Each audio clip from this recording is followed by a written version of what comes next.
So the Federal Reserve just met, and drum roll please, they didn't do anything. They didn't change interest rates quite just yet. This was pretty much expected and par for the course. And of course, Jerome Powell says that he wants more data, that tariffs remain a threat on inflation. And I'm sure at some point, if it hasn't happened already at the timing or at the filming of this video, Trump is going to blast Jerome Powell because Trump is furious with the fact that Jerome Powell won't lower interest rates yet. And part of me thinks that Jerome Powell maybe kind of likes this. Maybe he likes poking fun at Trump. I don't know. But obviously, we're getting to a point where lowering interest rates, the fact that Jerome Powell hasn't lowered interest rates yet, I've agreed with him pretty much up until this point. And so have a lot of economists and other finance professionals. We're getting to a point where there is starting to become a fracture in the actual Federal Reserve itself as to what should happen next. And that is because we are getting to a point where we might actually, I could see the argument for lowering interest rates. In fact, I do think that we are getting there. We're approaching the time. And now some of you might say, well, isn't tariff inflation still a risk? Yes, absolutely. Tariff inflation is still a risk. And now until the end of the year is when we're actually going to see tariff inflation show itself. We've talked about this many times before, that the reason why tariff inflation hasn't been right in your face is because there's a ton of inventory here in this country that's pre-tariffed, which means that it's cheaper. And just like gasoline, right? When oil prices go up, the gas prices at the pump don't change exactly immediately because you have to burn through either more expensive or cheaper oil before the price change shows itself. Now, the same is happening with all kinds of supplies, and I keep referencing the famous example of Apple bringing in over 1 million iPhones, like literally just airlifting them on a charter jet just to get ahead of tariffs. With that said, you are starting to see tariff inflation. In fact, the most recent inflation report, the CPI inflation report, showed 2.7% on the inflation number. This is up.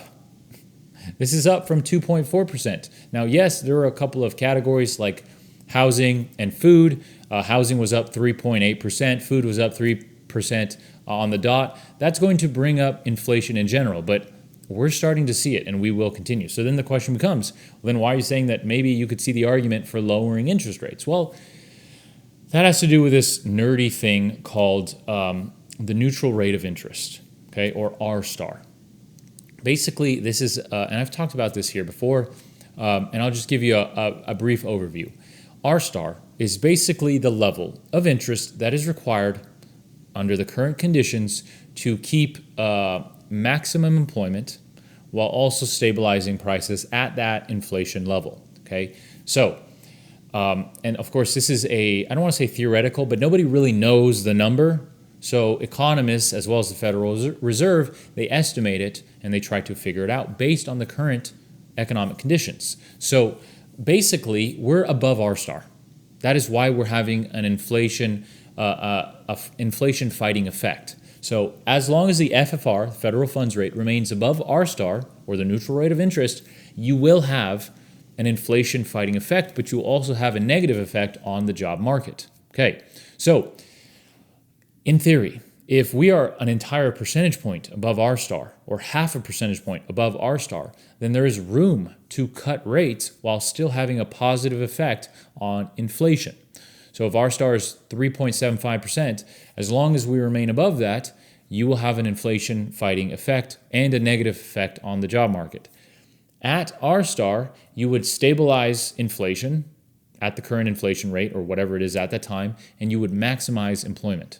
So the big argument is, and that's what is going on in the Federal Reserve right now. You have some governors saying, hey, it's time to cut interest rates. And I do think that at the next meeting, if we're going to see it, it's going to be at the next meeting. And that argument is taking place right now. Well, if we're half a point or we're a point above R star, even if you see tariff inflation in the future, is there enough buffer there to actually be able to fight inflation? If we cut it, say a quarter point, is there enough buffer, half a point, another quarter point, that when inflation hits, we will still be above net neutral, right? That's the big debate that's going on in the Federal Reserve right now. And moving into the next meeting, that is what the debate is going to center around. How much inflation are tariffs actually going to place on the economy? How much of the threats are actually real? Because remember, Donald Trump threatens tariffs all the time, but those tariffs tend to be less or tend to not, they tend to be paused, or there tends to be exemptions, right? So how much actual tariff threat is there? And do we cut rates at least a quarter point to help the job market, which it is strong right now, but the job market, the hiring market isn't very good. So how much can we cut with still leaving enough buffer to have a net positive inflation fighting effect even after tariffs are introduced finally? Now remember, tariffs are supposed to come into effect August 1st. Okay, that's right around the corner. These are the reciprocal tariffs, which aren't really reciprocal, but those are the ones that were paused for 90 days. And then they were supposed to come into effect like 2 weeks ago. Trump paused them again. Plus, a bunch of other tariffs have been added, right? So you have tariffs on Brazil because Trump doesn't like the way they've handled the criminal case against the president, right? Or you have tariffs against, country A, B, and C because he doesn't like, Trump tariffs everyone for any reason. So how much of these are actually real threats? We'll probably find out August 1st. And if they get delayed again, what is so ironically funny for Trump is that every fucking time he delays these tariffs, he's making the Federal Reserve pause. Because instead of saying, yep, they're in effect, or no, they're actually not in effect, instead he just kicks the can down the road. And then the Federal Reserve is left in this weird position where it's like, do we cut interest rates or not? If they knew that tariffs were going to be a real thing, or if they had never been paused and they were already into effect, the Federal Reserve can then say, okay, this is the inflation effect, right? Or this is the tariff effect on inflation. Or if instead Trump just said, no, we're not having tariffs, they're paused indefinitely. Well, then the Federal Reserve can say, well, the market isn't a great place. The job market is strong, but it is weakening slightly, and hiring is not where we want it to be, and inflation is moving down. Okay, we can cut rates. But because we're in this limbo with tariffs, that is why Jerome Powell hasn't cut interest rates. Now, I do think at the September meeting, he is going to cut. Another thing that I want to clarify, I don't think he's going anywhere until the end of his term. There had been some rumor that Jerome Powell was going to step down, that he was going to resign. There had also been a rumor that Trump was gearing up to fire Jerome Powell. I don't think those things are going to happen. I don't think Trump is going to attempt it because it might be an embarrassment for Trump if he can't actually follow through with it. And it's legally gray if he could even fire him in the first place. In fact, I don't even want to say it's legally gray. I don't think he can, because you need cause to be able to fire the Federal Reserve chairman, which in this case is Jerome Powell, the Federal Reserve chair.